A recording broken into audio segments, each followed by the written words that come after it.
I don't know what happened. I swear to God. Yes, you do, Roy. I was not there. You didn't know that baby was dead in that storeroom for 2 months? Did you ever throw or slam Riley onto the floor or against the wall? No, I never did. This is Royce Ziegler and Kimberly Traynor, a husband and wife who have done a bad job of hiding an unimaginable crime. I mean, I've been trying to save up all this money for Kim's attorney for her custody battles. Why? There is no.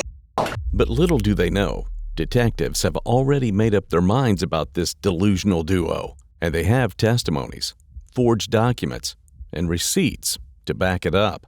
Now watch as these two lovers turn on each other, unaware that their fates are already sealed. He said, we need to break her. He had done it so much he was complaining that his shoulder was hurting. There's always three sides to a story. There's yours, there's hers, and then there's the truth right down the middle. On October 29, 2007, law enforcement in Galveston County, Texas, received a horrifying call from a distressed fisherman. While working in Galveston Bay, the man had come across a plastic tub floating on the surface of the water. Inside, he found a plastic bag containing the remains of what appeared to be an infant. At the scene, medical examiners confirmed that the decomposed remains belonged to an approximately 2-year-old child. Examination of the remains also revealed catastrophic skull fractures, consistent with the force of having fallen off a building. But what troubled police most of all was that due to several months of decomposition, the body could not be identified. So instead, they created forensic reconstructions of the girl's face and turned to the public for information. The discovery stunned Texas. The little girl was dubbed Grace in lieu of her true identity. Across the country, people called for justice for the brutalized. Then, less than a month later, police received a tip-off from a woman named Cheryl Sawyers. Cheryl believed the forensic photos looked similar to her grandchild, 2-year-old Riley Ann Sawyers. Riley had moved from Ohio to Texas that year with her mother, 19-year-old Kimberly Traynor, and Kimberly's new husband, 24-year-old Royce Ziegler. Cheryl hadn't seen or heard from her granddaughter in over 4 months, and her former daughter-in-law had been avoiding communication. When Galveston County Police contacted the couple, they were given a strange story. Both claimed that a protective services agent had forcibly removed Riley from their home in July. Yet when they provided a letter that they claimed was from a CPS agent, authorities immediately recognized it as a forgery. As if this wasn't alarming enough, police asked Kimberly to file a missing persons report for Riley, but she refused. And when officers reached out to CPS, they discovered that no such encounter with Kimberly and her daughter had ever taken place. Investigators responded by requesting DNA samples from the couple. But Kimberly did more than that. She hired a lawyer and requested an interview. Little did the police know, they were about to receive two very conflicting versions of what happened to little Riley. Today's date is November 23rd, the year 2007, and by my watch it is presently 1:10 p.m. My name is Mike Berry, Sergeant with the Criminal Investigation Division of the Galveston County Sheriff's Office. Also present in the room, Lieutenant Tommy Hanson, Galveston County Sheriff's Office.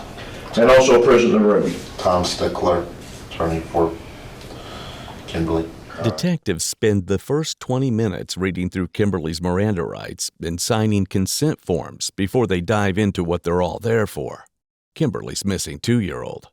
Kimberly, what we want to do is talk to you a little bit. I'm sure that you know what this is all about. Our interest is the whereabouts of your child, Riley. But before they can get to the topic of her disappearance, Kimberly describes her ongoing custody battle with her high school sweetheart, Riley's father, Robert Sawyers, and her eventual marriage to Royce Ziegler. She reveals that she and Royce had met at the start of 2007 while playing the game World of Warcraft online. The relationship turned romantic in May, and in the course of a couple of weeks, the pair married, and Kimberly and Riley moved to Texas to live with Royce. And we flew back to Texas. Mm-hmm. And had gotten change of address, that kind of thing. You know, we're moving to Ensley. Okay. So that, when you came back down in June, that's where y'all moved to? Yeah. Okay. And y'all have lived there how long? Since the beginning of June. And when have y'all moved? You moved out of there because you have a different address now? Yeah, just like this past couple weeks. Okay. We moved in with his parents. Okay. Was there any specific reason as to why? Was it financial that y'all moved in with the parents? Yeah, because they knew in order to get Riley back, there was going to be attorney fees, and you know, they wanted to help him out as much as possible to try and get through this so we can get Riley back, which they didn't know. They still don't know that it. Anyway. They don't know what? They don't know Riley is. Riley is. I'm positive. It's a statement that stops detectives in their tracks. They don't know if they're going to get a confession, but now they know, at the very least, that they will be getting a positive ID on the anonymous found in Galveston Bay. Talk to me about that, please. Take your time. Yes. Okay. Well, I moved down here to be with Royce. I brought Riley with me because I'm not going anywhere without my 2-year-old. Because of everything that was going on in Ohio, I already talked to my dad's lawyer there, and I asked him, you know, hey, if I move out of this situation here at Cheryl's house, do I take Riley with me? You know, if I move, do I take her even though her father is still there or whatnot? And he said, yes, you are her mother, you have custody, she goes where you go. You're a managing conservator. Go ahead. So, she came with me when I moved down here, obviously. Everything was doing great. I mean, he bought her anything we couldn't bring with us, like a bed and a place to put her toys. That we Royce bought. being Royce. Okay. Yes, Royce. So I mean, we got a room set up, and everything was great, and I mean, we were really happy. I didn't have to work. He was supporting both me and Riley. Over this, he started to realize, you know, Riley had some discipline issues, which I knew. Okay. I knew before I even left Ohio, I knew about that. I mean, when I moved down here, I was just getting to the point where she would sleep by herself. Okay. She had always been spoiled when we were living at Cheryl's house. Mm-hmm. Riley would be sleeping with Cheryl, would be sleeping with me. She wouldn't sleep in her crib, she wouldn't sleep in her bed. She slept with someone. So I was just starting to get her to sleep by herself, you know, and be okay with it, not come and wake up and all that. She had some listing issues. She What kind of issues, babe? like following orders, Okay. listening to us, All right. not really saying please and thank you kind of thing. So far, these issues don't sound that strange. Kimberly makes a big point about Riley's behavioral issues, almost as if they justify or explain what happened next. But of course, no amount of bad behavior from a could justify discipline causing the kind of injuries found by the coroner. Now, I'm not trying to interrupt you, but are you saying that as a normal 2-year-old, there was a little bit more of an issue than the terrible twos? Yeah. Okay. Yeah. All right. Yeah, there was. I mean, she was brain, and she knew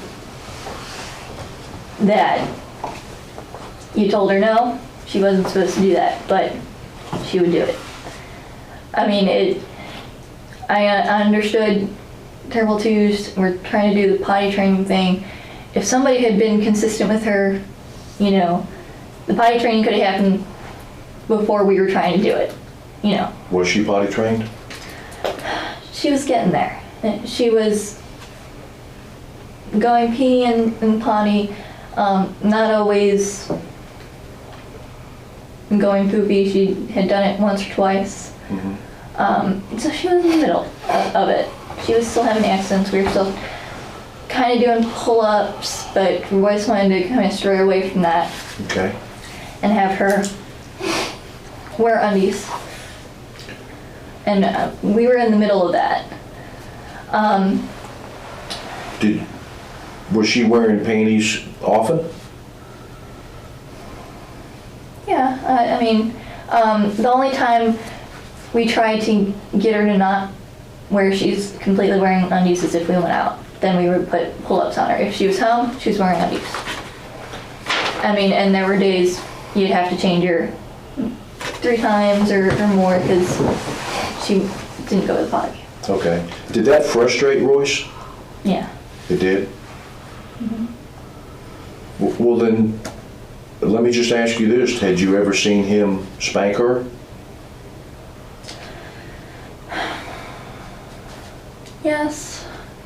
I mean, he really kind of tried to stay out of it at first. Okay. And say, you know, hey, you're the mother, but look, you gotta do something. When we went to that realtor about the new house, that's when it really started with him. And I mean, What really started with him? we need to discipline Riley. He'd also been hearing it from his parents. His mom and his dad had seen how she says she wants things, which is normal.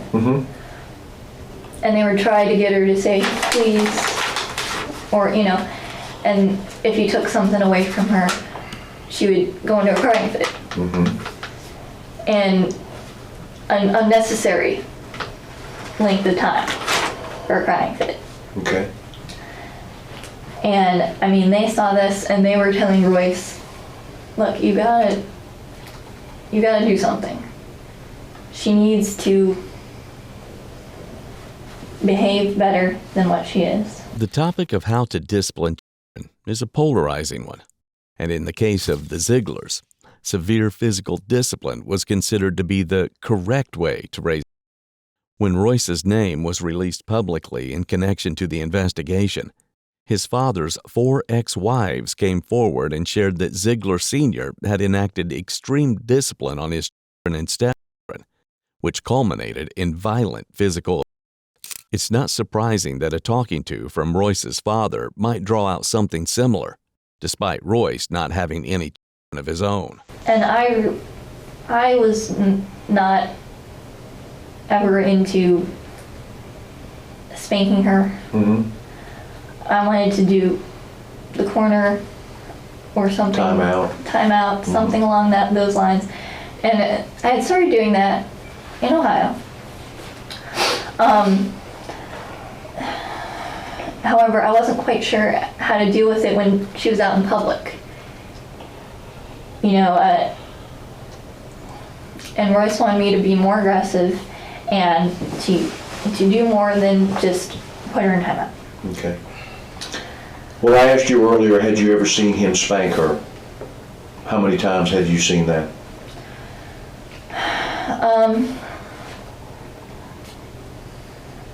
I'm not.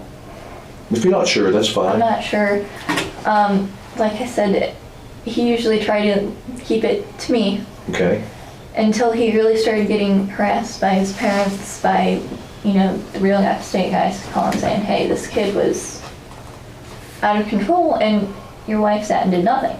Well, and let me just, you know, we can talk some more and get more detail, but you said the grandparents, his parents, do not know that Riley is Grace. Correct. How do you know that Riley is Grace? I was there. Okay, tell me about it. Well, he'd been getting all this pressure from everybody. He was telling me, you know, we need to get her disciplined. Obviously, your timeouts aren't working. It's going too slow. There's maybe some improvement, I can't tell, but there's not enough to where I'm not still getting harassed about it.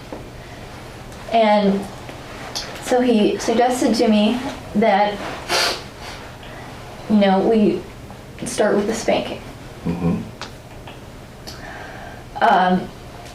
I didn't really enjoy the idea. Mm-hmm. And I mean, I did spank her, Mm-hmm. but it was never hard. I mean, and if she was wearing a pull-up, she probably didn't even feel it, kind of deal. And I mean, Royce just said, that's not enough. You need to spank her harder. If you can't spank her harder, then use a belt. Which I never resorted to if he wasn't around. If he wasn't around, no. That's not what happened. He's not around, timeouts, maybe a spanking. Kimberly doesn't know it yet, but her recollection of that day is going to wildly contradict her husband's, leaving investigators down a rabbit hole of he said, she said. Now, the day it happened, it was Wednesday, I believe, in July. Wednesday in July. 24th, I'm almost positive. He decided to stay home from work. Called and said he wasn't feeling well, but he really wanted to stay home and make sure I was disciplining Riley. Okay. Like he had told me, look, she gets bad, you go for the belt. You don't take it. Are you saying he stayed home for the purpose of making sure to work with you about disciplining Riley? He tell you that?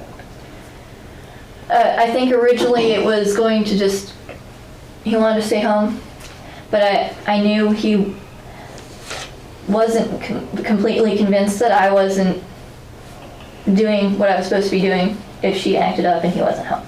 So he wanted to monitor your disciplining activities with Riley? Yeah. Okay. Okay. Now, and I mean, prior to this, he did, you know, show me and introduce me. This is the belt. We're gonna sit it right here. She's bad. You're gonna have her go and get it for you and bring it back to you, and you're gonna smack her with the belt on her butt. Was it your belt, his belt? His belt. And I mean, he did this mostly, he came home at night, saw she would do something, so I wouldn't respond right away, and he took it upon himself. Told her, get the belt. He was also trying to do the corner thing, stand her in the corner, but she had to stand in the corner the way he told her. Feet together, hands at your sides. You don't do that, he smacked her with the belt on her butt. Okay. Now, before this day, she did have a black and blue butt. Before Wednesday the 24th. Yes. Okay. And I mean, it looked like it was working. I didn't approve of it. I didn't like it. I didn't like doing it. This is a strange admission from Kimberly. After all, she was Riley's parent and caregiver, not Royce. If she resented these punishments, all she would have had to do was put her foot down. So why didn't she? It's going to be just one of many admissions that make her look much more suspicious than she realizes. So it was working. I wasn't happy about it. And he just said, well, we got that. We got to work on some other things, you know. And I know his mother saw her black and blue butt and told him, no more belt. You use your hand. His mother saw this? his mother saw the black and blue butt and told him she doesn't want to ever see it again. You use your hand or the corner, something else. You don't use a belt anymore because she's black and blue. Okay. And I felt terrible about it. I didn't want her to be black and blue. I'm sure you didn't. You're doing okay, Kim. You're doing fine. If true, the detail about Royce's mother is another tragedy in Riley's story. Not only was she being beaten at home, but the only other trusted adults she had in Texas were also aware of the physical pain she was being put through, and all they said was, use your hand next time. So that day, he stayed home from work. Originally started to be, get sit around, watch some TV. And Riley got into something, I'm not sure what. And he started with it. With the belt? Go get the belt. I think it was, she said, I want. No, you say, please can I have? You don't say I want.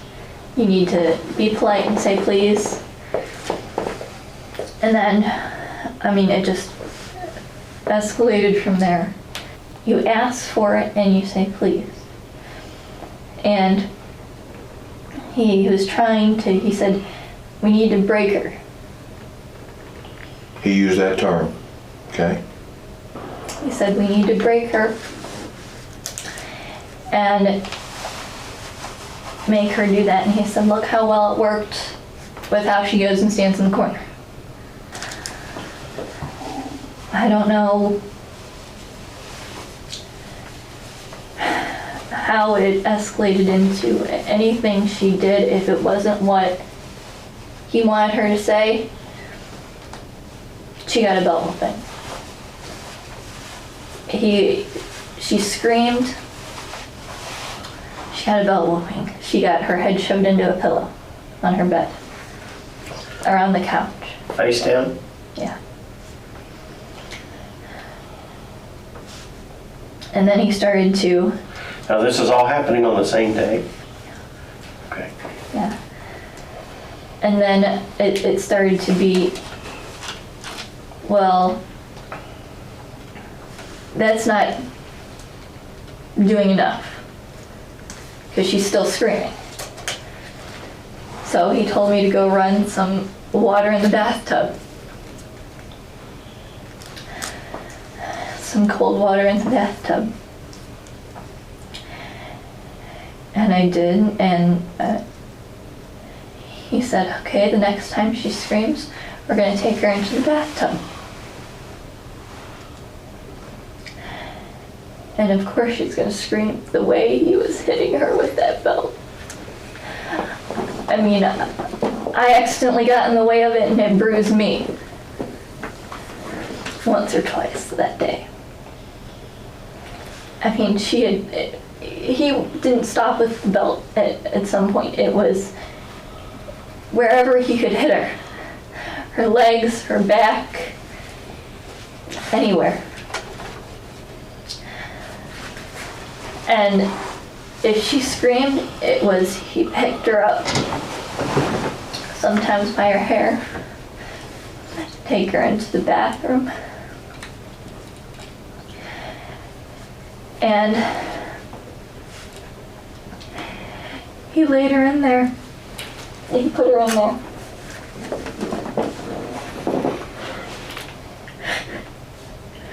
And she started to scream. Or he had her stand up and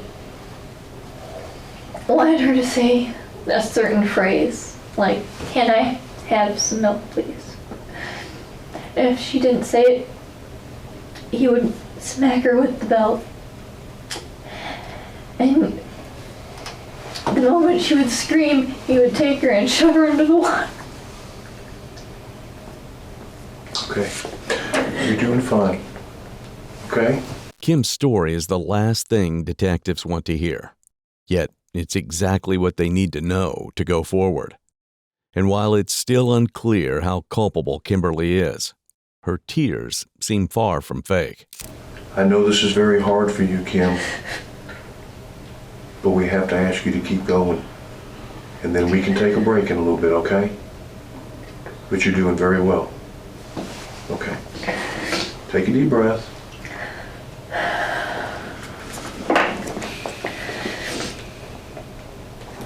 And this would just go on and on.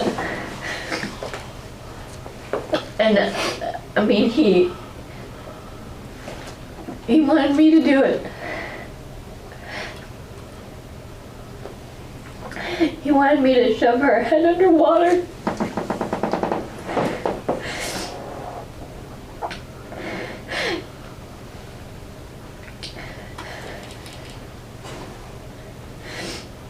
And I found myself doing that and hitting her with the belt because he was there. Because that's what he was doing. At some point, he stopped it. He stopped it so he could give her some Tylenol and put ice on her bruises.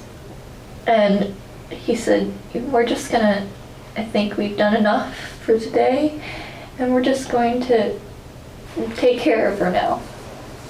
And the ice will help with get her bruises down, and the Tylenol, and he had some biofreeze to make her numb that he put on. And I thought it was over.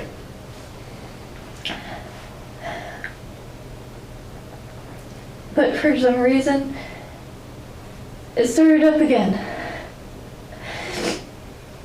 Did she start crying again? I don't think so. I think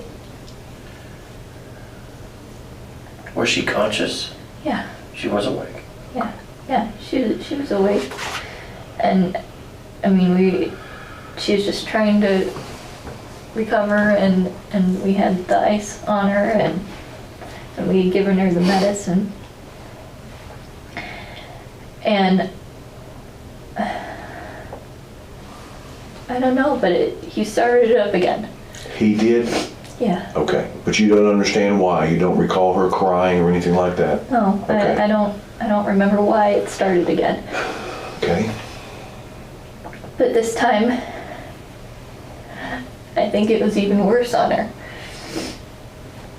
Because he went and he switched out belts. This one, he was using what wasn't thick enough. And he took a thick leather one. He's now started using a thicker, A okay. thicker belt. Detectives jump at the mention of a second belt.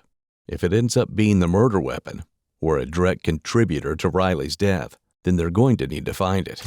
Okay, do me a favor if you would. Put your purse down and show me exactly how he would swing this belt, please.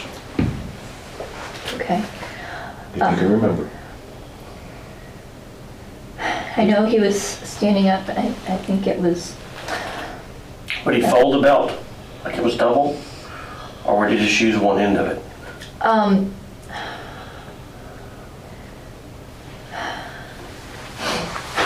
think it was just one end. Was it the end with the buckle or the end without the No, buckle? the end without the buckle. Okay. But he would swing the belt. He wouldn't swing it like you just did. How'd he swing it? If you have to stand up, that's fine. He had it, and it was just as hard as he could. As hard as he could. As hard as he could. And he was standing up when he would do it, just like you were. Okay. Yeah. Okay. Okay, so she was on the couch and he would hit her anywhere on the body. Well, if she was on the couch, she was leaning over the couch and he would hit her on her butt, on the bottoms of her legs. And sometimes it would hit. I mean, he had done it so much he was complaining that his shoulder was hurting. He said that? Yeah. But I mean, it just got to a point where she didn't say yes, sir. He said, you say yes, sir. Right now, you listen to me. I asked you a question, you say yes, sir. She didn't say anything, she'd be hit. I mean, and if she tried to run away, it got to the point where he would go and grab her and throw her across the room. Or he would go after her with the belt and take her around her neck and drag her back to where she was supposed to be standing. I remember it hitting so hard one time you could hear it, a crack on the floor. You could hear, okay, explain that again now. You would do what? We have all tile floors, and the one time you could hear her smack on the floor. When he would throw her? Yeah. This moment is key because it is likely the cause of the fractures the coroner found on the skull. It could be exactly what they need to confirm Grace's true identity and the cause of her death. There was a point where during this she said, "I love you," and it stopped for a brief moment. She said that to who? She had said that to me. I think she had said that to him. But the next time it happened, he said, "She's trying to trick you." She tried what, babe? She's trying to trick me. Because at some point I was, using the belt. Mm-hmm. And, he said, you can't let her say that and let her control you and make you stop. He said, she's trying to trick you. Okay, and when you said she tried to trick you, is that your understanding or is that what he's trying to tell you? That's what he's trying to tell me. Okay. So he's alluding to, by her saying that, she is trying to trick you into Stopping. He had pulled her over to the chair he was sitting in and told her to stand up. That's when she couldn't stand up. Why couldn't she stand up? She didn't, it looked like she didn't have control over her legs anymore. He stopped, but he told me, "This is just another act. It's just another, her trying to get us to stop beating on her. She's just pretending." So he held her for a little bit and he tried to get her to stand a couple more times. But she couldn't. How long of a process did this entire beating and in the tub, how long of a process was this? Almost the whole day. Almost the whole day? I don't know, it was well into the afternoon. Well into the afternoon. If true, it's going to make it very difficult for either of these parents to claim that Riley's death was an accident or just a normal amount of discipline gone tragically wrong.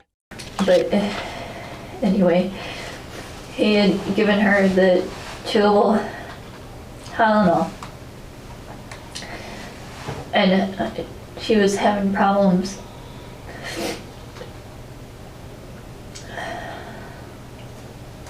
chewing and swallowing it right.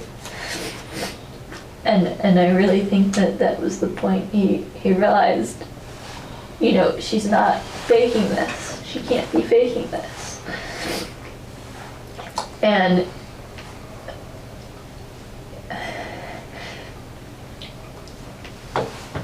he started telling me, well, we can, I I sat down and I said, we have to call the police. We have to call 911. We have to get her to the hospital. Look at her. There's something wrong. And he said, no, we can't do that because we'll go to jail. So he had me sit on the couch and he brought her over to me. And I was holding her. And he was watching her and making sure she was still conscious and still breathing and her heart was still beating. And there came a point where she stopped breathing. And he started doing CPR on her, on the floor. He eventually just had me sit on the couch and handed her to me.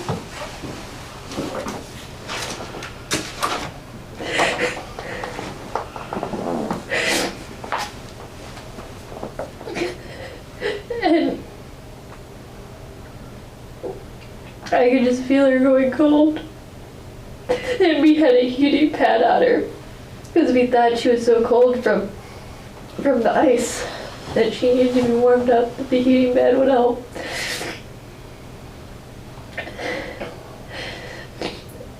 Wasn't helping, and she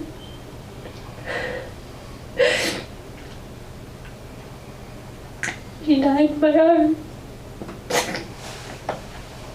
And she had stopped breathing. And her heart eventually stopped beating.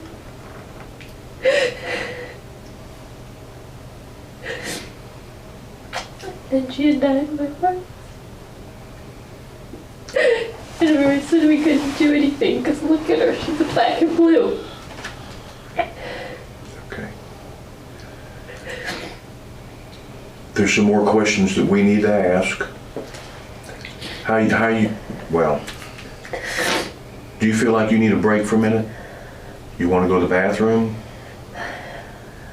You want me to get you some tissue? We still have some things, excuse me? And some tissues. And Okay. Do you need to take a break at all? I have to. Can we come back and talk again? Okay. You're doing a fine job, Kim. You're doing a good job. Drink some more water and I'll get you some tissue. The detectives step out of the room, giving everyone a chance to collect themselves after Kimberly's grueling statement. But they're far from finished with her. You said that you held her and she died in your arms, and you're sure of that. Okay. What did y'all do with Riley then? well,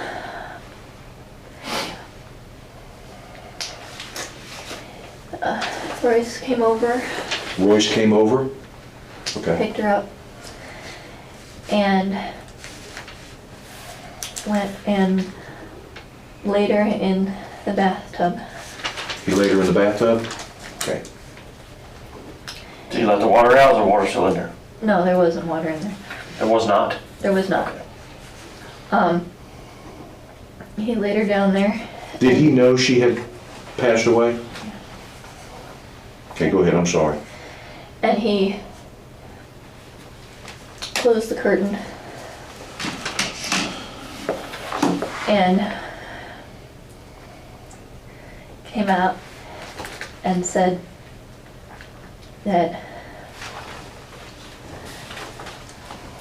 we need to clean up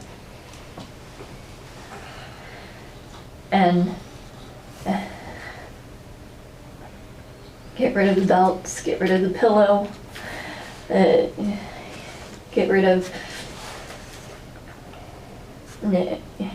anything, the freezer pops, the ice packs, get rid of anything, and that we need to go to the store and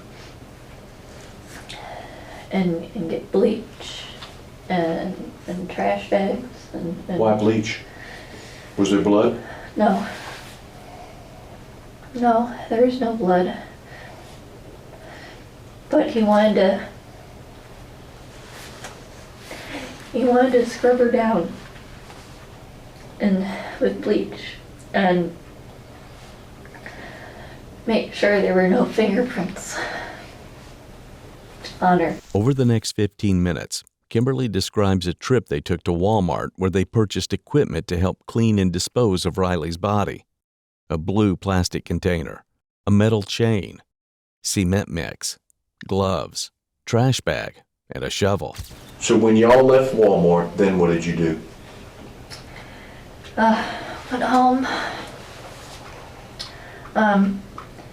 He made sure that I didn't touch the container, and he had told me, that when I checked it out, don't touch the container. Let the checker move it and scan it from the cart. Put everything in the car. He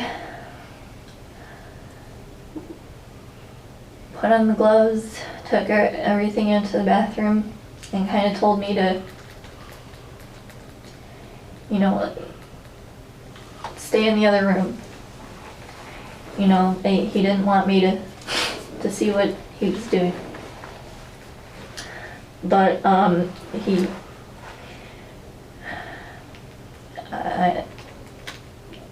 poured bleach over her, scrubbed her down. He said he poured bleach down her throat, made sure she swallowed it, because he said he didn't want our saliva to show up from when we were doing CPR on her. But he asked me to hold up in the garbage bag, and I held it open for him while he put her in there. And I couldn't look, I had to look away when he actually did it. And then he tied it up and put her in 2 more trash bags, which I helped open. And then he had me go get a plastic cup from the kitchen to run water from the sink right there in the bathroom to hand him so he could mix the concrete. And he did it right there in the box and made a bit of a mess of concrete on some of the walls and that. Didn't fill the entire thing or anything like that. It was mostly on the sides, on the top. You could still see the trash bag. Once Riley is encased in cement, her parents move the container to a storage room connected to their home and keep it there for much longer than detectives could have expected. How long did Riley stay in the container, in the trash bags, in the storage building? A good while. What's a good while? At least a month or 2. At least. A month or 2? What you said? And when this time period was over, how did she get from there to where she was discovered? Well, he wanted to leave her in there longer. He wanted to just leave her there and let her decompose and leave it at that. But it was wrecking with my emotions. I was so upset after this. I mean, he took me to work with him the next day to make sure that I would be okay. And for days afterwards, he would, before he'd go to work, give me a list of things to do to make sure that I wasn't sitting around and crying about it. Let me ask you something before we go any further. Do you know where Royce is now? He should be at home, or at his At his mom's house? mom's house. Okay. He had some errands to run, he didn't tell me what. How did you get from your in-laws' house to meet up with your attorney? I drove my van. Okay. And Royce believes that you are coming down here for the sole purpose of giving DNA? Yeah. Okay. Did he give you any instructions before you left? He told me to make the story right with my attorney.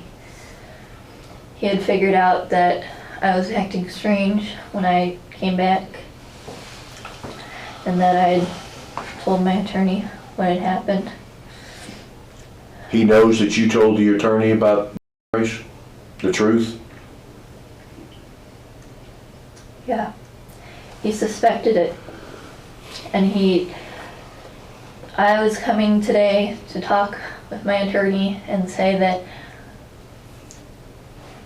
I did everything. Royce was at work and he doesn't know anything about it.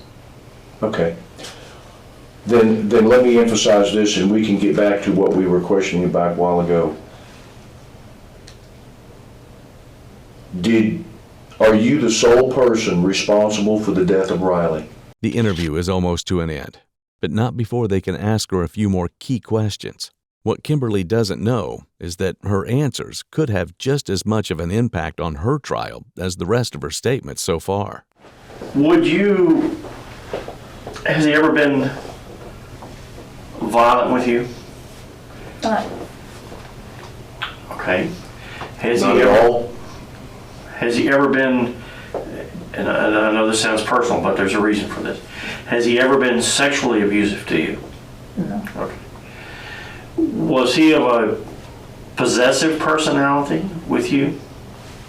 Did you feel that he had to know when and where you were and what you were doing at all times? I'm talking about prior to Riley's death. no. No. Has he been since?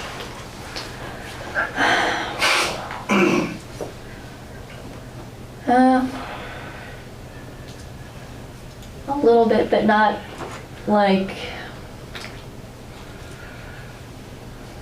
I'm not sure in so many words. It wasn't always, no, you're not allowed to leave the house. It Yeah. was, well, this is what you're gonna do today. You're gonna go to the grocery store He wanted to keep you busy. now. Okay. Have you been concerned at any time for your safety with Royce? Now think hard about that question. I'm not trying to put words into your mouth, but have you been concerned that he might do something to you?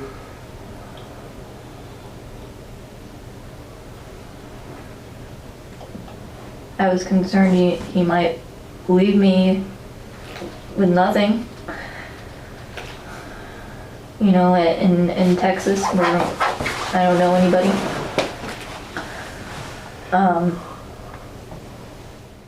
The silence in the room says it all. Kimberly just threw out any hopes of a defense. Because if Royce never hurt her or physically endangered her, if she never felt under threat at any point, then she has zero viable reason for allowing him to physically abuse her daughter. Let me ask you this. Why haven't you said anything sooner about this?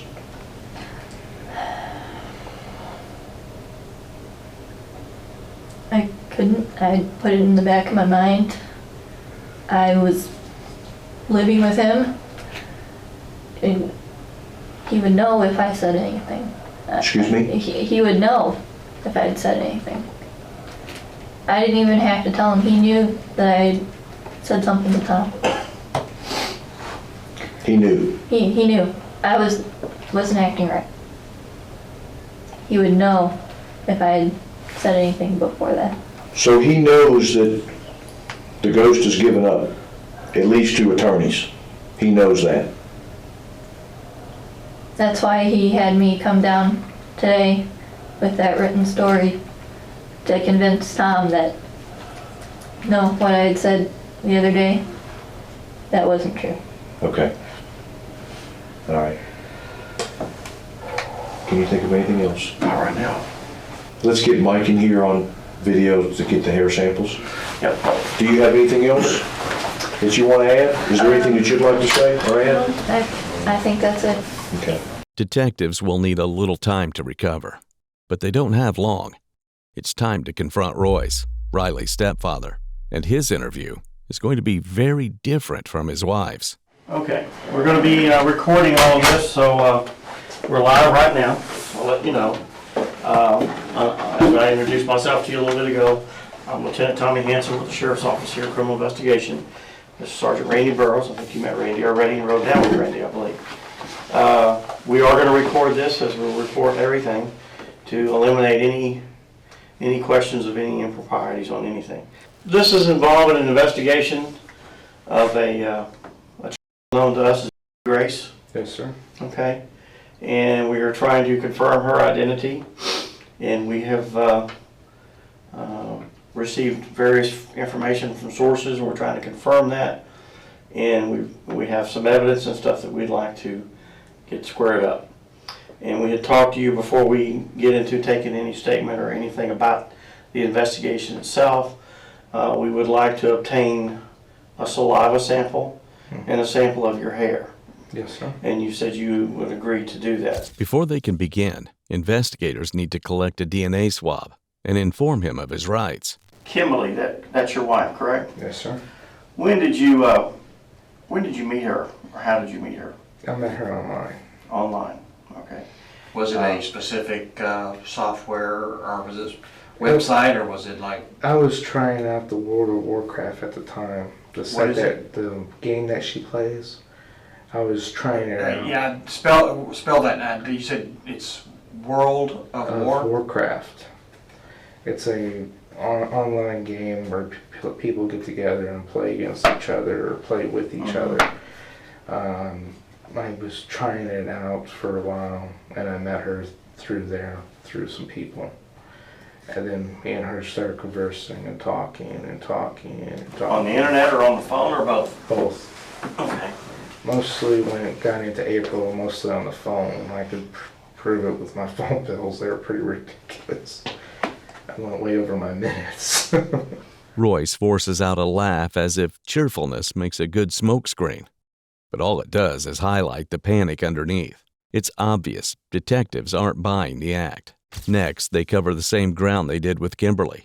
How the couple met, and how Kimberly and Riley ended up relocating to Texas. Okay, so you moved into Ansley. How'd things go there? It was all right. I mean, we basically went to do stuff, like we went out. I took him out to CC's, went to the Houston Zoo, a few other places. I spent with them on the weekends. During the weekdays, it was just basically I woke up, went to work, and come home, go to sleep. Did she work anywhere? No, she never worked anywhere here. Okay. I've tried to encourage her to. Most of the things that she does is just play World of Warcraft. How was your relationship with Kimberly? I mean, you were only with her for... Been all right. It's had its rocky times, and it's had good moments, but... What caused the rocky times? This Cheryl, I wanted to stay out of this whole custody battle. I just basically said, go talk to Gene, your attorney, on this. Let me be on it. I mean, I would ask him to do some of the chores around the house, like organizing the filing cabinets a few times. She's never done it. What else? What else has been a rocky time? The one time when I came home from work early, just to surprise Kim, she was in her lingerie, and she was never in her lingerie before. When I came home from work, she was on her laptop in the bed, chatting with someone. You don't know. I have a feeling of who it is. There's this guy online that she talks to, gets advice from, etc. That's what she tells me. Did these arguments, did you have arguments about it? Yes, sir. Did they ever turn violent? No, sir. I never laid a hand on either I of mean, them. did she lay a hand on you or anything? No. No scratching or no fighting, no physical fighting at all? No. I made sure they never turned physical. Yeah. If they have, How'd you make sure? How did you make sure it didn't turn physical? if I was ready to blow up, I would just leave the house and go for a drive or something to cool down. Had you ever been married before? No, sir. So this is your first go-around. Yes, sir. Do you have any by any other women? I will be having my first one with Kim. She is pregnant. Okay. But you don't have any other from any other relationships? No, sir. So Riley's going to be the first child that you've been around or lived with? No, I've taken care of other before. And whose children were those? I've taken care of my cousin Annelle's sons. If detectives can make contact with the families of other children Royce has spent time alone with, they may be able to establish a history of or rule it out entirely. Did you ever have to, let me rephrase that. How would Kim discipline Riley? She's tried to use the corner. And she even tried using the back of her hand for one time. Okay. Back of her hand. Just on her butt. Oh, okay. Okay. One instance was she tried to make Riley stand in the corner when I was at work because Kim called me about her being out of control and basically said that every time she puts her into timeout, she keeps running out. So that's when she told me she was using the back of the hand just to try to get her to stay in that corner. Okay. Have you ever disciplined Riley? I've made her stand in the corner once. Okay. And she knew that she stood there. You ever spanked her? No, sir. Never spanked her. Not that I remember. Royce, we've been doing good. We've been doing good so far. Everything's been rock and roll pretty good. Don't lie to us. I'm not lying to you, Okay. sir. Well, yes, you are. I can tell. I can tell. It's so easy for me to tell that you lied. Just hold the me. Just did. I've spanked her once, but I only spanked her once and that was it. Now, obviously, Royce knows that lying to the police was a bad idea. But as we're about to find out, he's desperate.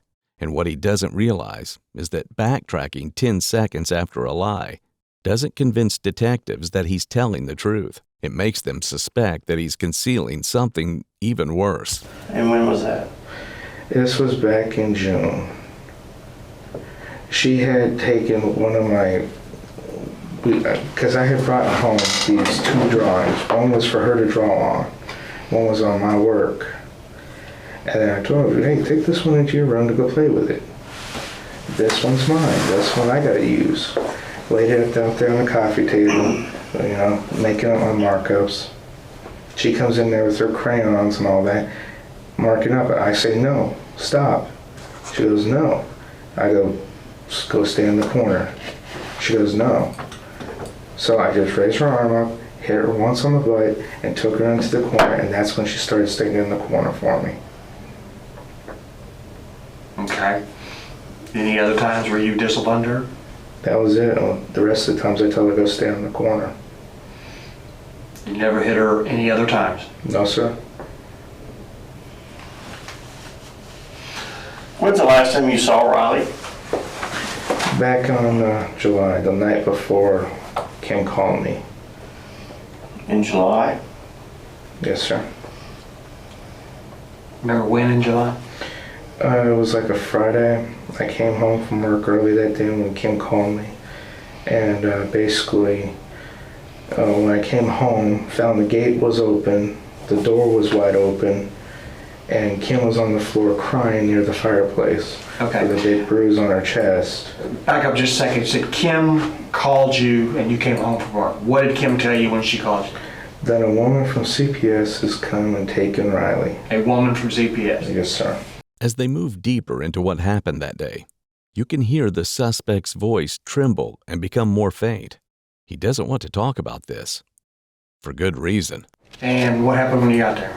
I got there, I pulled up into the driveway, saw that our front gate was open. Rushed right through, the door was wide open, looked around, saw Kim on the floor crying. Went over there to go check on her and saw that there was this big bruise on her chest. What, she didn't have a shirt on? No, she wears these little shirts with the straps right here. Mm-hmm. I could tell that there was a bruise right there because it was all purplish. Okay. It was like a light purple.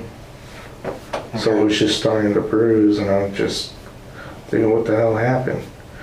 And she told me that she had a conversation with the CPS worker and telling me that this worker was saying that, accusing that I sexually abused Riley. I never did. Mm-hmm. So she was telling me that she was trying to cooperate as fully as she can. So she opened the gate, and then the lady came on through, still talking, then rushed on through and got Riley and pushed her down and left. Did the lady give her a business card, or? I really don't know. How did she know she was from CPS? Kim said that she saw some identification from her. But we all know those could be forged. Yeah. My main concern was, okay, well, look, we're going to get Riley back. You need to go talk to Gene, see what's going on. Supposedly, Gene said that can't do nothing until November 27th. So she did go talk Texas to courts. Gene. She went. From my understanding. And I don't know. I tried to bow it out because after I heard about the sexual abuse thing, I kind of was thinking it would be best for me to lay low on this because I can't have any accusations flying around. Uh-huh. And I would never do such a thing. I mean, it's going to hurt my career. There would be no way for me to pay for her lawyers, no way for me to pay for the rent, the utilities. And you know that once people start saying, oh, this guy used it sexually, it gets marked life for him. Yeah. So she didn't leave her any type of document or court order or The anything? next thing I know is a few weeks ago, I start seeing this letter.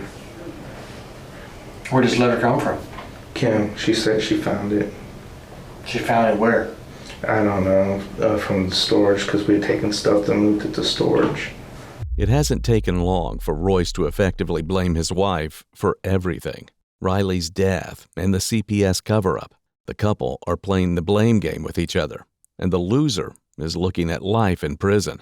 Taking what and moved it to storage? Some stuff that we had from the house and moved it to storage because we were going to move in with my parents. Is this before or after the... This CPS? was 3 weeks prior to us finding out about the grace. We had decided that we're going to move back in with my parents to save some money for the custody battle. Uh-huh. So we get a storage room under my parents.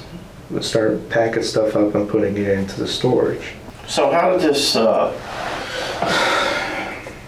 race thing surface with you? Next thing I know is I'm looking, I get a call from my brother. I just gotten home from work and he told me about this race thing on TV. Your brother told you about it? Mm-hmm. Because when I come home, I don't watch TV. I just go straight to bed. Uh-huh. And it was a Friday afternoon. I had just gotten home, and I just had a hard week because of these new things that I'm having to do with the new role. I'm having to put together these KPIs for the month of October. So I was trying to get that all together. So I came home a little late Friday, and bam, I get hit with this, and I'm just like, wait a second. So I started asking my wife about it. She confirms to me that the CPS, she's up in Ohio. And then now her father and her stepmother have seen Riley with Cheryl When did they see this? in October. She just blunts out and tells me. And then basically, I asked Mr. Trainer, you know, keep your eyes open. If you see them with Riley, call the police. So he starts following her around, and then just last Saturday, he calls me, says that he sees Cheryl buying some girl clothes. When did he call you?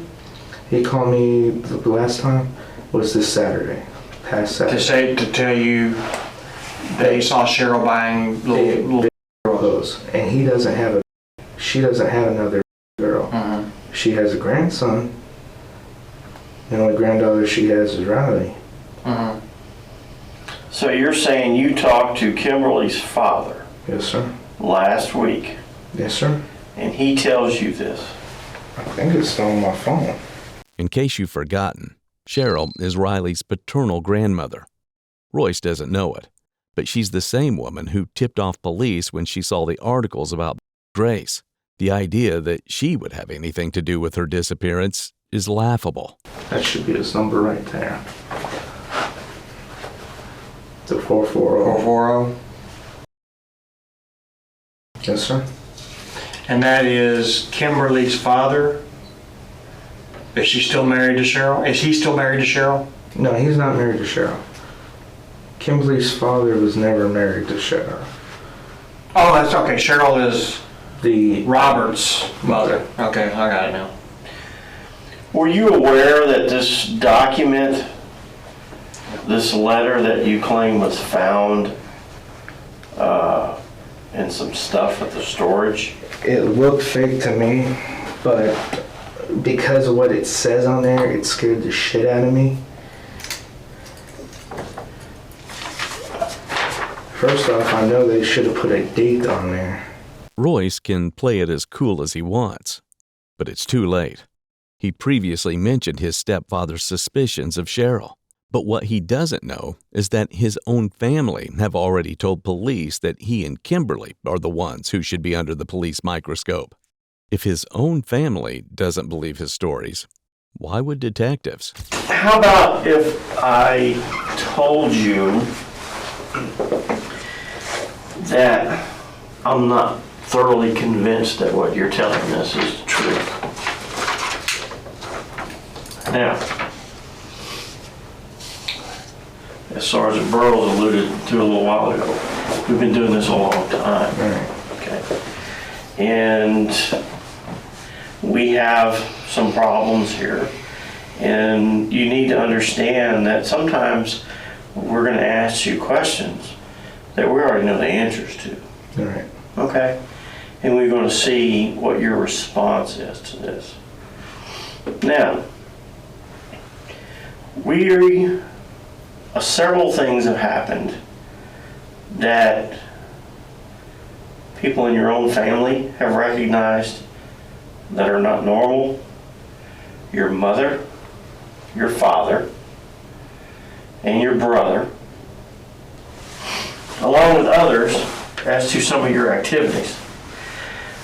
Now, explain to me that if you are going to help her with this custody thing to try to retrieve Riley, why would you remove every single thing in your residence that's remotely connected to that child and throw it away? That would be something you need to ask him. I'm not asking Kim, I'm asking you. That's your house. I asked him to pack up the house and put what we need to put in storage.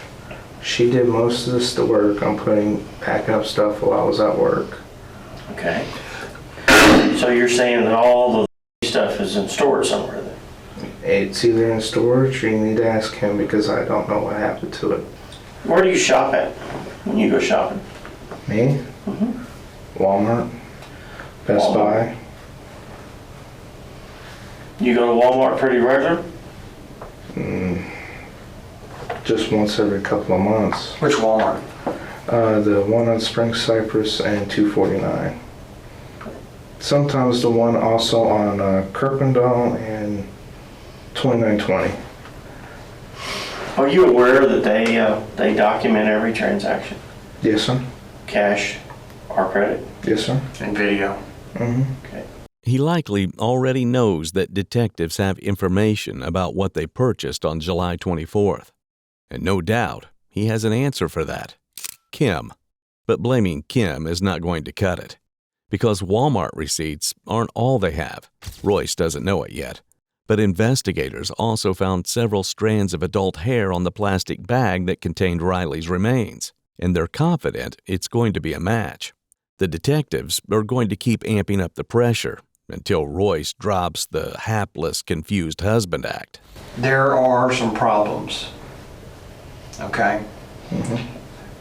And here's the, Royce, this is where it's getting really serious, okay? We're gonna give you an opportunity to correct the errors that you have made, okay? And I suggest highly that you correct those errors. Because remember, what Lieutenant Hansen told you, a lot of the questions that we ask, we already know the answer to. Right. There's lots of things that have been told to us that you don't have a clue about. Right. All right. Basically, sitting in this room right here is about 60 plus years of law enforcement experience. Yes, sir. We've interviewed thousands of people, okay? Thousands of people. Thousands of people just like yourself, okay? We know when people are making errors, Right. okay? You're gonna have an opportunity and you need to get it square because what you're telling us ain't cutting it.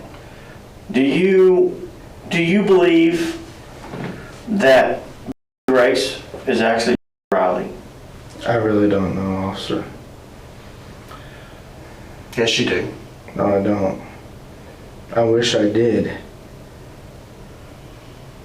Royce. Do you think that and the killing of a child is serious? Yes, sir. Do you think that the average citizen or juror, for 12 persons sitting on a jury, take those type of crimes lightly in a court of law? No, they don't take No, the court. they don't. No, they don't. Okay? Now, when someone is involved in one of these type of crimes, most of the time, and in fact just about every time, they're not done, there wasn't a plot or a scheme or a scam or this heinous thing to kill this. Right. It just happens. Things get out of hand, people get out of hand, tempers get out of hand, sometimes there's drugs, alcohol involved, but things get out of hand, and next thing you know, something's happened, and people, it's happened. Royce. You see where we're going with this? You need to tell us what really happened. I told you what happened. I did not harm Riley to kill her. I never did that. Well, I don't believe you intended to. I really don't. No, I really don't agree believe with that. it. This might be one of the most damning Freudian slips ever heard in a police investigation. Are we insinuating I'm a suspect here? Let's just say that, how about this? I didn't. Let's go back to Walmart. How are you going to explain? How are you going to explain when we'll have them here shortly? The records from Walmart where you and her at the same time, independently in two separate baskets, purchased, and in fact the same checker checked her out and then closed hers and wound up checking you out, buying the Starlight blue plastic tub, the garbage bags, and so on, so on, and so on. We getting warm here? Those were Right. just. Do you not understand what I'm telling you, son? I understand what you're telling me, sir, Right. but you're fixing to get in way, way, way over your head. What I'm trying to get at is, you need to show some remorse and get straight. I Yes. am sure. You're burying yourself. You're burying yourself. Okay? Listen to me. You by your actions and things that you have done and said, have placed your family, and I'm not talking about Kimberly, the rest of your family, right square in the middle of this. They recognize what's going on. Your dad recognizes it because he's had issues about things, the stories changing about what's happened and what happened supposedly to Riley. Your mother has recognized things, and even your brother has had a confrontation with you about this. Now, these aren't people that can say, I plead the fifth and I don't want to talk about it. They're going to have to talk to us either in a room like this or before the grand jury. Okay? In fact, they're on their way down here right now. You aware of that? Your mother, your father, and your brother are on the way right now. And they can't say, I plead the fifth, I want an attorney, because that doesn't work for them. Right. Okay?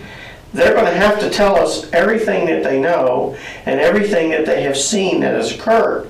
And they are very clear to the fact of your story and everything that you all have conjured up about what happened to Riley is total, absolute fabrication. All the way down to the bogus letter, okay? All the way down there. We're on to this. Watch Royce's body language here. His face has been growing redder and redder, and now it looks like he's trying to stop himself from keeling over. Forget about coming up with a new story.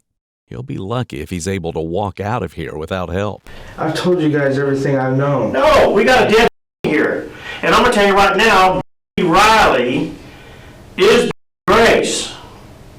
Read my lips. I know that, and you know that.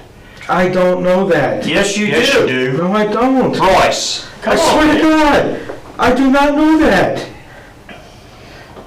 Royce. I swear to God. The high-pitched, breathless denials are only making his case more unbelievable. It sounds like his nervous system is sprinting to the exits. Well, I'm going to tell you what we're fixing to do here. You know what's fixing to happen here. We're fixing to run some search warrants on your house. Your mother's house is being done as we speak. Okay? All that's in motion. Okay? And we've already collected some evidence to clearly resolve this in a relatively quick fashion. Okay? And I'll tell you right now, no, Kimberly is not going home. Kimberly's going to jail. Okay? Now, you're not going to be far behind her. But how we handle this and what you're charged with is going to be up to you and how you want this to go. Okay? Now, when you start talking about injury to Yes, sir. tampering with evidence and all these other things, this could be an endless stack of shit for you. Right up to and including capital murder. Or we could try to handle this accordingly and talk about shit happened. Shit went south that day. Let's talk about Riley. Riley had a discipline problem, did she not? Yes. She had a I discipline problem. wasn't there that day. What is that day? What is that day? The day that, the 29th of July, I was not there. I swear to God, I could give you my timesheets. It would prove it. That's because the 29th means nothing to us. The 24th, 29th was too late, wasn't it? What day did you take off sick? I took off sick like a Wednesday. That's right. And you took off sick that day. Right. That's right. And you stayed home that day. And I was in bed the entire time. It's not gonna wash, buddy. Now, Royce is preparing himself to try again. You can see his mind is racing a mile a minute. We've established that lying to police is a bad idea. But has he learned his lesson? Or will he give it another try? Royce, see, I don't think you're a bad guy. I really don't. No, you're not a I bad think guy. something went wrong. Something went wrong, and you snapped. And I don't know what it Why was. does it have to be me, Snap? What happened? Why do you guys say Then what it's happened? me? Then What what happened? happened? Did she do it? Tell us about it. If you're saying you didn't do it and she did it, then what happened? But somewhere down the pipe, on that day, that baby come out of that house dead. We know that. July 24th was the last day that lived on this earth. So you tell us how it happened. So what happened? I wasn't there. I swear to God. Tell us what you know then. What do you know happened? What do you say happened? I wasn't there. Tell us what you know. That morning, I wasn't feeling well. I didn't feel like putting up with crap. So I went out for a drive, and that's it. And then? I came home later on that evening. Kim needed me to go get some supplies. Okay. So, okay, I just said, make a list, and we'll go. And I said, okay, where's Riley? She goes, Riley's asleep. It's okay. We can be right back. It won't take us long. So we go to Walmart, take the list, and that's it. That's not it. I come home. Basically, I'm just fed up and tired. I gave her all her stuff, and I just crawled right into bed. Because I was sick and tired. I knew I had to go to work the next day. I didn't want to put up with any more shit. And that's it. That's not it. Yes, that is. I swear to God. No. No. You know it's not That's it. even worse than the first story. Come on, man. What happened? That's even worse than the first story you gave us. What happened, brother? Royce, you got I don't know what happened. I swear to God. Yes, you do, Royce. Then I was not there. That was in your storage building for 2 months in that box? I was not there. I do not know. You didn't know that was dead in that storeroom for 2 months? I did not know what the hell happened. I did not know anything was going on. But All you I- did in that storeroom dead. No, I did not. I swear to God. Royce, look. You parents, everyone realizes what's happened here. No one wants to make you the bad guy here. The detective's half right. No one's going to make him the bad guy because he's already done that himself. Right, Royce. You're almost there, son. You're almost there. I can see it in your eyes. I can see you want to tell somebody about it. You really do. But you're going to have to get straight. Number one, dealing with us is the least of your concerns. It's what's going to happen later of the people that are going to see how this interview went. And the man above, he doesn't need to watch a videotape. He knows what happened. I know. He knows. And so, But I'm Getting telling your you the soul truth straight. now. I was not there. I did not see a thing. Do you what think- happened? Do you think you're condemned at this point? I think shit. This whole you watch DNA, you watch all the CSI shows and stuff? no, Kim watches the most. The only ones I watched was Law and Order Special Victims, and that was it. Okay. But I never really had time to watch it. I swear. So you're aware of I'm a workaholic. I don't get to watch Why do you TV. think, let me ask you a question, why do you think we took your hair? I don't know, DNA. I'm gonna tell you why we got your hair. I'm gonna tell you why. You did, or y'all did. Y'all, not just you, y'all. Yeah, it's not all you. No, and I'll go with you on that. Y'all, you and her, did a pretty good job of trying to eliminate any and all evidence. But you just didn't quite get there. Okay? And the reason we got your hair, so we can match it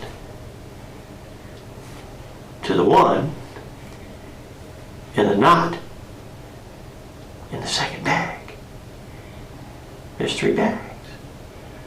Okay? It's not her hair, and it's not Riley's hair. But it looks just like your hair.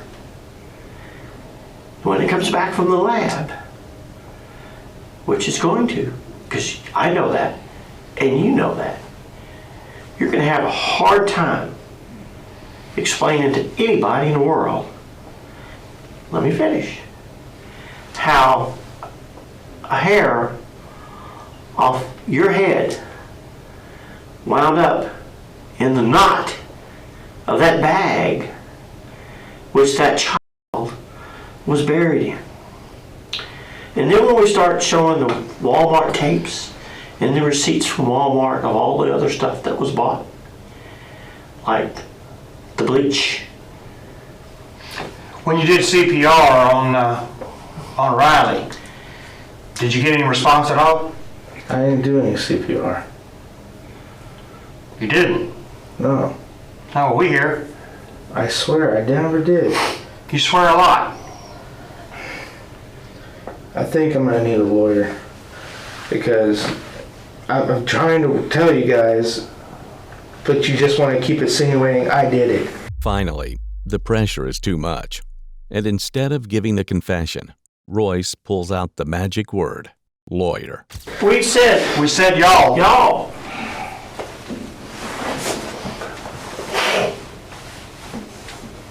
Are you saying you want to talk to a lawyer first? Or you want to keep This is talking? not going to go away. Yeah. I'm not planning on it going away.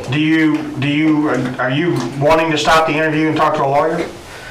Let me tell you something. We're not going to go away. Okay? I know And you're probably not going to go home today. That's fine. So, do you want to clear your soul and clear your chest and go after this the right way? Or do you want to go into this being the bad guy? What would happen if I went through this the way you're talking? And you're saying I'm. All we want the truth. All he wants to All we want's the truth. I just told you I No, you was didn't. not there. No. I ain't buying it. Because that's the third version. I was not there. I did not see anything happen. I swear. You know, I hate, you're not a bad person. You don't have a blemish in your life. You don't. You come from a good family, obviously a good Christian family, and you are traveling down a road of no return right now, young man, and there's no need for that. You are sitting here blowing smoke up our ass. I'm not. I don't even have a lawyer to defend me. I mean, I've been trying to save up all this money for Kim's attorney for her custody battles. Why? There is no. It's harsh, but it brings the reality of the situation rushing back. Something happened that day that triggered you all, some reason or another, to go off on that child. And something happened. Something happened to her that day. Wasn't intentional, but it happened. But it happened. And unfortunately, it happened. It happened. I know it happened, and you know it happened, and Kimberly knew it happened. And if you think Kimberly is going to jail because she didn't do anything, think not, big boy. She's going to jail. She's in the lockup over here. Okay? The gig is up. It's not like everything's being dumped on you. She's in jail. Okay? She's not going home today. So don't think that we're going to push all of this off on you. We're equal opportunity employers here, fella. We got a good idea what took place, and both of y'all were involved in it, and she's going to jail. She's done. She's done. Do you understand that? It's not all on you. But what it looks like you're doing now is putting everything off on her. And that doesn't look good. And you think that someone in any of their right mind with 1 ounce of common sense is going to believe that you didn't know that was in that box?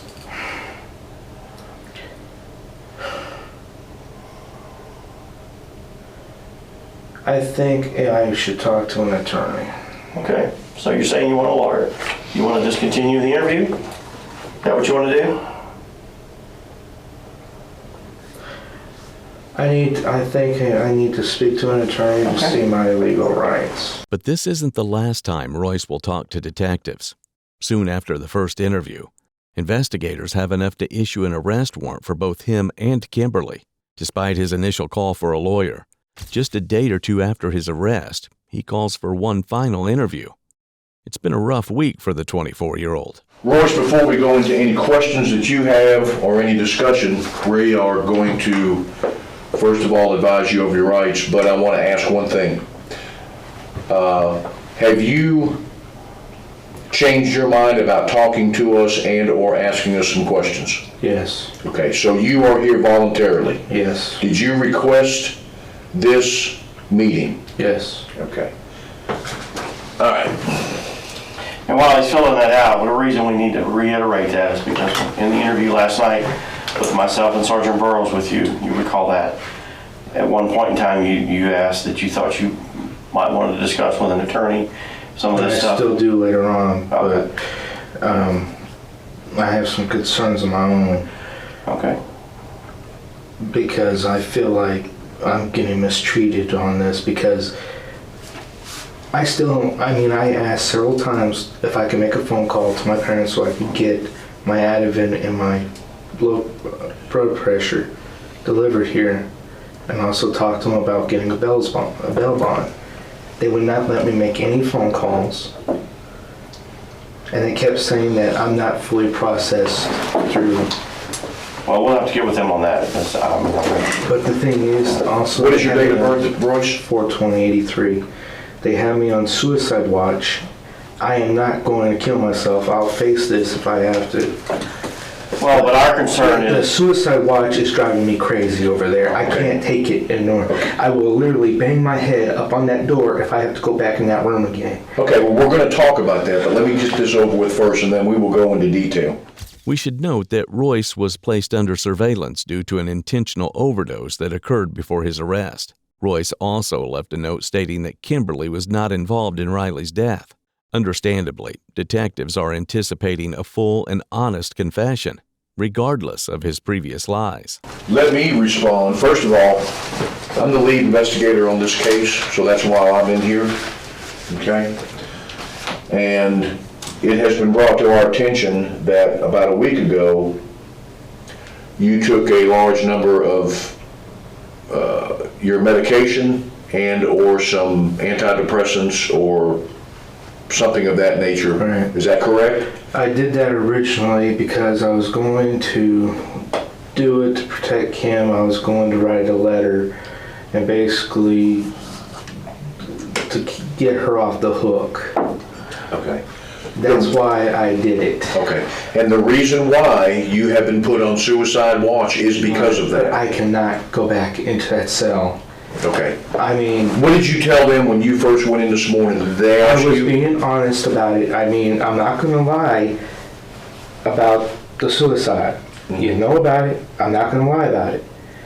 But the thing is, I'm not going to commit suicide. You can take my shoelaces, you can take my belt, take any precautions, but I cannot go back into that suicide watch. Okay, and what does the suicide watch consist of over there? Because I have never been over there. It's an isolated room. They make you you're naked and you only have one little mat. I was freezing my butt off last night. I couldn't take it. I mean, I was getting claustrophobic with that small little room. Okay. All right. Do you want to be put in general population? Yes, please. I mean, I can't take the isolation in the small room. All right. We'll get further into that. It gave me several panic attacks like last night, and I blacked out. You told them what medication you take for your heart? Right. Okay, they will supply you with that medication? They didn't. They only gave me an aspirin and Tums. Okay. Well, at some point, they will supply you with that medication or your parents can bring it down. Well, the thing is, I asked them if I can make a call to my parents because I still haven't got my one phone call. Okay. We can take care of that. We'll take care of that. Definitely. We'll take care of that after this interview, okay? And Lieutenant Hanson and myself will discuss. Take care of the suicide watch because I cannot stand it. Lieutenant Hanson and us will talk about that. Yeah. Royce's desperation to be put in the general population section of jail is bold, considering what he's been accused of. Well, we'll express that to them, Let's see okay? if we can do, we'll get on that the minute we get through here today, not a problem. What else was it that you wanted to talk to us about? The night beforehand, The night beforehand, what? there was an argument between me and Kim.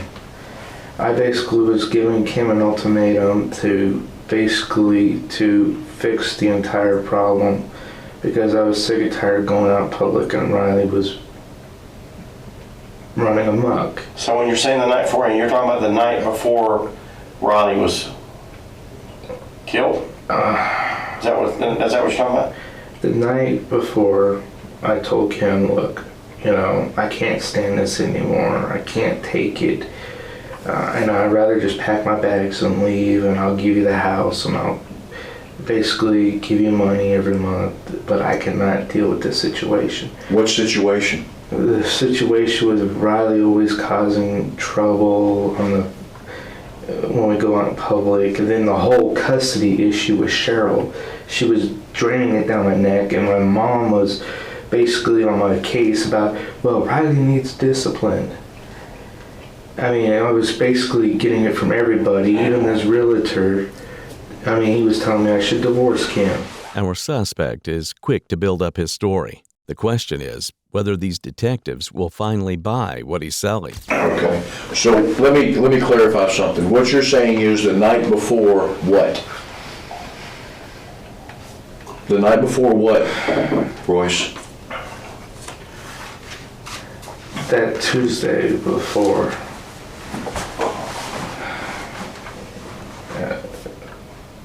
Things. What things, Royce? Accident. Dude, let me tell you something. You want to get this off your chest. I know you do. It's written all over your face, your demeanor. I mean, you're there. Let me ask you something. What will happen to me? What charges will I come up on? All right. Right now, you're being charged with injury to a child and tampering with physical evidence. Right. Okay? Is there a possibility that the charge can be raised on both you and Kimberly? Yes, the possibility is there. I'm not going to sit here and lie to you. What's the charges on Kim? Same thing as yours. Identical to yours. Y'all both have the same identical Same. charges and the same bonds. Same bond, same everything. She's in jail on the same exact thing you are. But listen, there's always three sides to a story. There's yours, there's hers, and then there's the truth right down the middle. And you want to get to the truth. Now, we're not going to sit here and tell you what you know or what we know. We're not going to tell you that. But I think that you're an honest man, and I think that you're a decent person. This may seem like a strange approach given what Royce is being charged with. There's nothing decent about the crime that has been committed. But at this point, detectives know how close they are to a confession, and they're willing to say anything, within reason, to make him comfortable enough to cough it up. And you want to say what's on your mind. You want to get it off your chest. And it's very possible, Royce, that this was an accident. There was no intent to hurt or kill Riley. Do you understand what I'm saying? Yes. I understand. But things happen. Now, if you have any conscience, if you're a religious man, if you are a God-fearing man, you want to say what happened. We already know. We know based on the facts and the evidence we know based on what Kim is saying. But we got to hear your side. And it doesn't look good if you sit here and clam up. Now, if you want to tell us your side of the story, then we're here to listen. Royce, we know it was an accident. We know it. We know it was. You can tell us because we know already, okay? The Tuesday night before what happened, you know, I basically gone to Kim, gave her the ultimatum. I was basically more leaning on just leaving. That was my goal. I was just going to leave. But she didn't want it, so I stuck around for her that night. I was like, all right, fine, I'll just go to bed. Next morning, woke up, I wasn't feeling so well, so I stayed home from work that day. And Kim and Ryan woke up and they went out to do some errands. They came back, next thing I know, I hear screaming. What time of the day was this? Do you remember? I was still in bed, I was groggy, I had just taken like NyQuil just to Feel better. feel better. Yeah. I was nauseated like hell that day. I mean, I couldn't, and I just stood in bed. And that day I just didn't feel good. I just wanted to crawl up into the bed and just stay there. You know, I keep hearing all this yelling and I try covering up my head with the pillows and all that. And so basically I just go outside for a little bit and I come back in. And next thing I know, I'm hearing Royce. I go over there and perform CPR on her. Royce's description of that day is going to match Kimberly's closely, with two major exceptions. First, he provides much less details. And second, he still maintains that he never harmed her daughter. And I started saying, look, I have a friend, well, let's take her to the ER. She wanted to do it, but she was scared. So I told her, look, I could take her to a friend's house and have a friend take her to the ER. But by the time the decision was made, it was too late. What time was that? I don't know. I mean, was it afternoon, morning, It was in night? the afternoon, evening. Okay. But you never took Riley to the friend? I was ready to, Right. about to, but I was trying my hardest with the CPR. Was this friend of a paramedic or policeman or nurse or? No, I was just going to take it to one of my friends and have them drive Riley to the ER. Was she breathing? Or she stopped breathing? She stopped breathing. I performed CPR, but when I got there, she wasn't breathing. Where was this in the house? The living room. What did you do then? I picked her up and I put her in the bathtub, and then I kind of just freaked out and then just waited around for a little bit, and I was contemplating calling the police at the time. Mm-hmm. But Did you and her discuss this or calling the police? the thing is, I was afraid of what would happen. First off, at that time, there was a case that just happened where this mother left her daughter with their boyfriend, and then he went to jail. And then there was the other factor, I didn't want Kim getting into trouble. I couldn't take it. Do you love Kim? I love her. You just about anything for her, wouldn't you?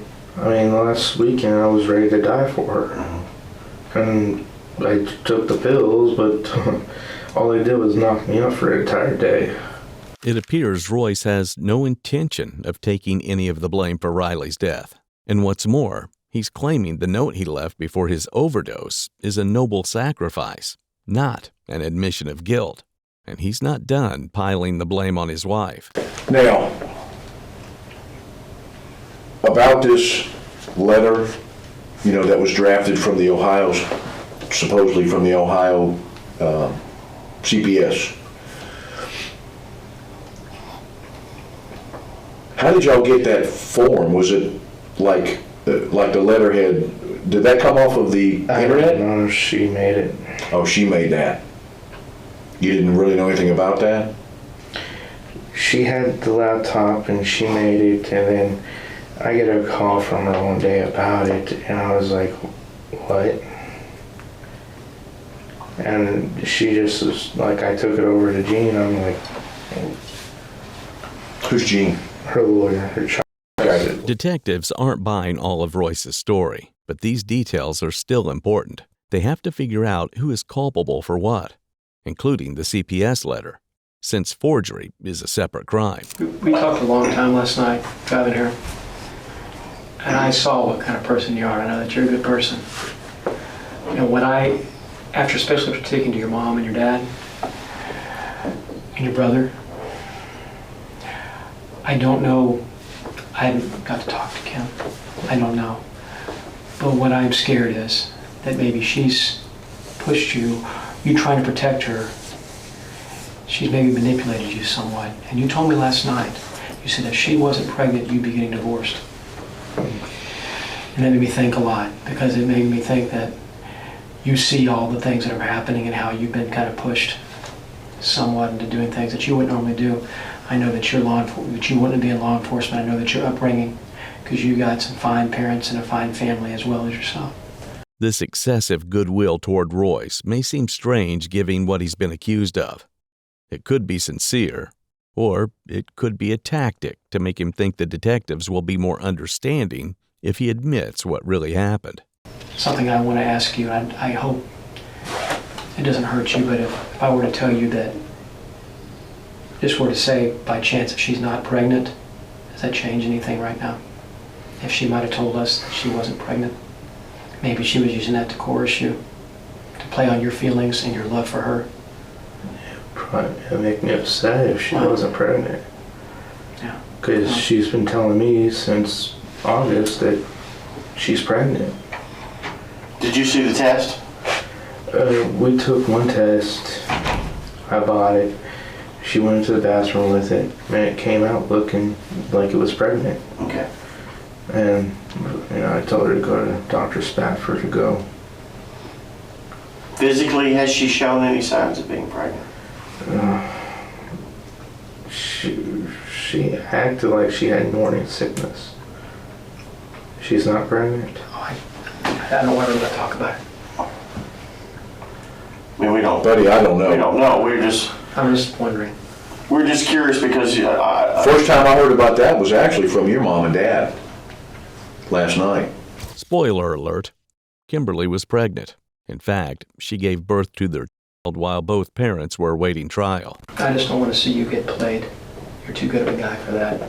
And I feel like I got to know you a little bit driving here last night. It was an hour and a half talking to you straight. I see where you come from, and I just don't want to see what's happened to you, and it's not good. Because I know in your heart you're different than that. I mean, originally all I wanted to do was protect them. Bring them down here, get them away from Cheryl, get them away from that. that environment up there. And the thing is, it's not my nature to hurt. I never planned on it, and I wasn't in the room the day when all that stuff was going on. I was trying to avoid it because of the ground rules we set in the house before. Do you remember your mom even saying at one point that, and obviously Riley had some control issues? She was always constantly bugging me about that, and when she did, I took it. Who was, Mom? My mom.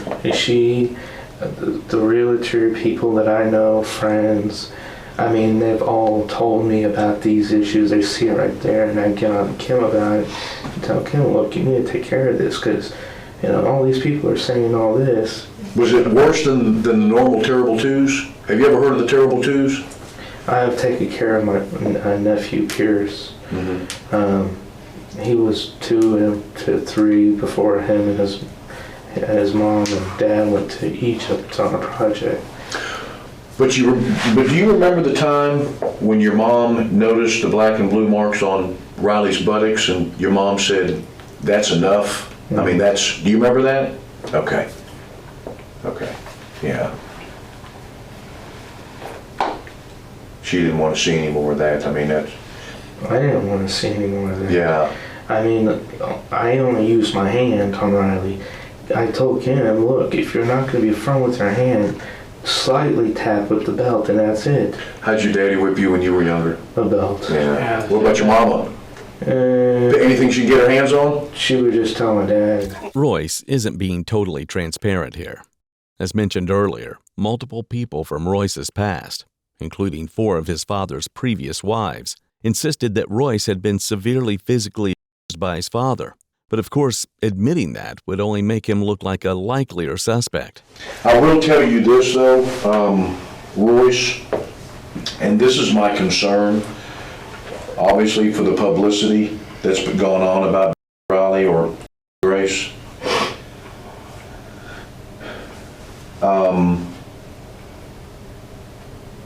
If you are put in general population and word gets out that you are responsible for or participated in the thing with Grace, you don't want to be in general population. I can't stand being in an isolation room, though. Okay, well, I'm just telling you. We're gonna have to try to find an alternative. We'll have to find an alternative means because, I mean, You know, they literally make me have to lay in my own piss, too. in the isolation, Mm-hmm. well, we'll see what we can come up with or what we can do to help. You know, you might be in a single cell in I don't even know that new jail anymore. I mean, I really don't know the new jail since we moved over here. But I don't really think that you want to really be in general population. Kim's in general population. And the same thing will go for her. You love that, didn't you? The short time that you knew both of them. I love them both.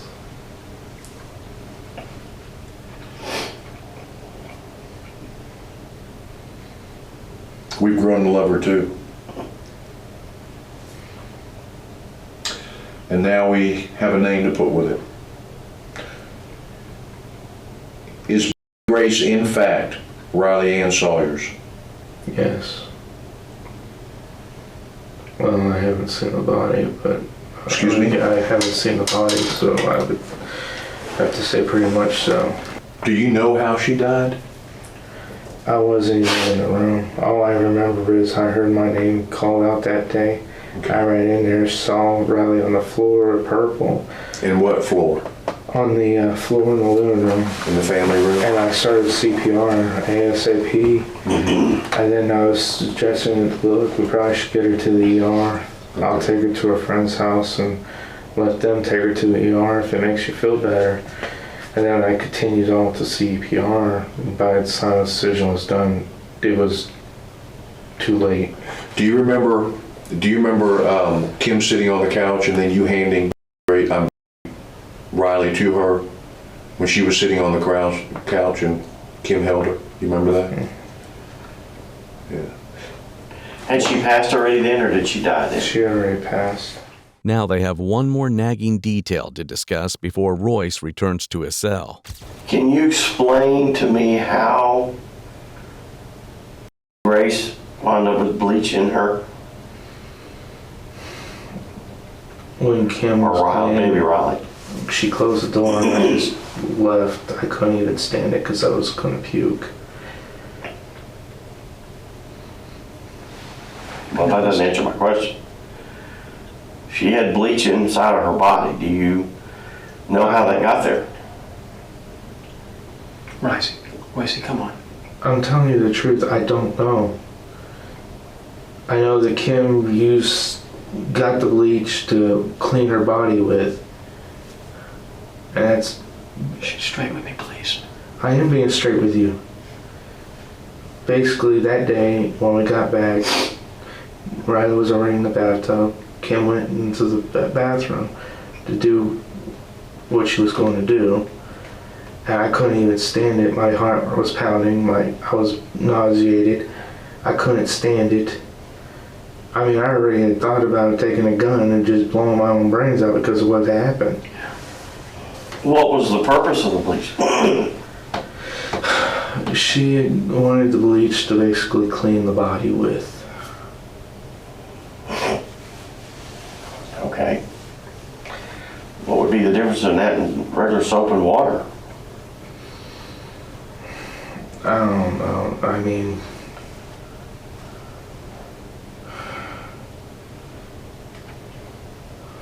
I know Kim had kissed her forehead, so she probably wanted to wipe that away. Probably wanted to wipe away all the breathing from the CPR. Is the only thing I can guess. Was there conversation that y'all were concerned about your DNA was going to be on her body?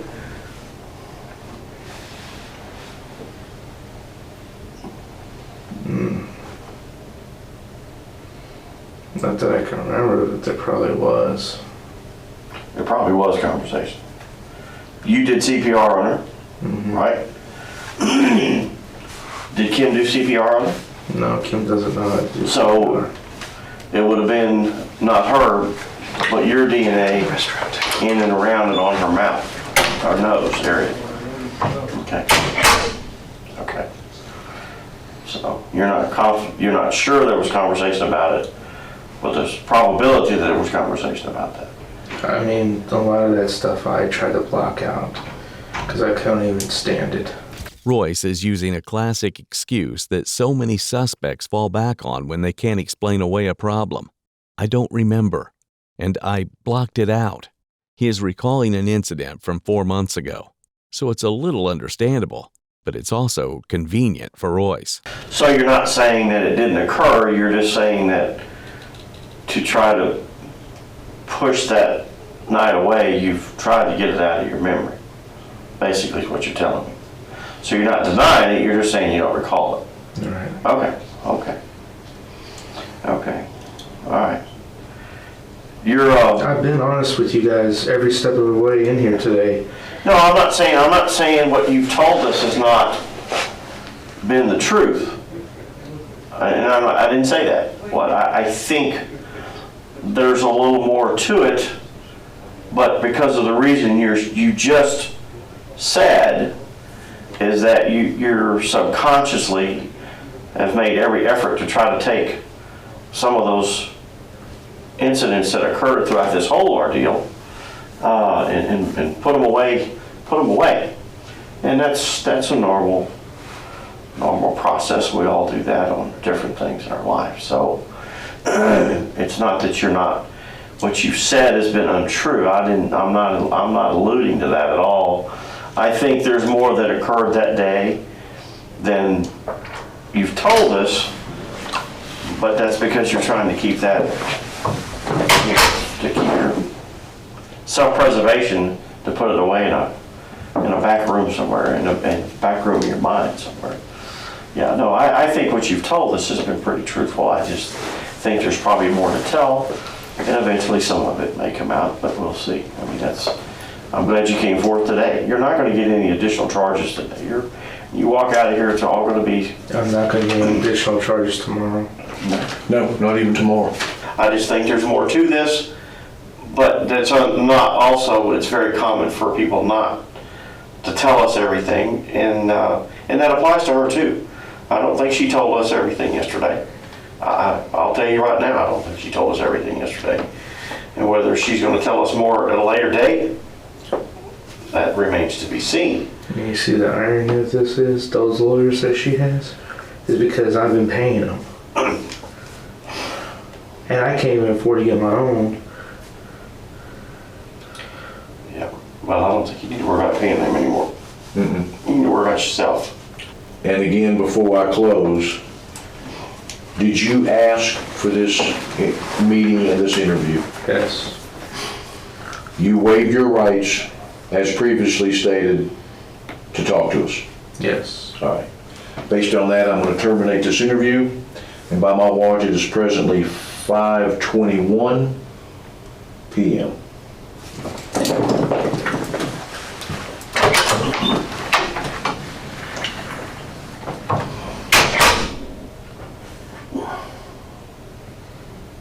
How many years am I looking at? Unfortunately, the footage was cut before we could hear the end of the conversation. But we do have the answer to Royce's question. On February 2, 2009, a jury found Kimberly Traynor guilty of capital murder in the death of her 2-year-old daughter, Riley Ann Sawyers. She was sentenced to life in prison without the possibility of parole. It took jurors just 90 minutes to reach their verdict. Royce didn't get off scot-free either. Far from it. In November that same year, he was convicted of the same crime as his wife and given the exact same life sentence. He is still incarcerated in the Wallace Pack Unit in Navasota, Texas, and Riley's mother is in the Mountain View Unit in Gainesville.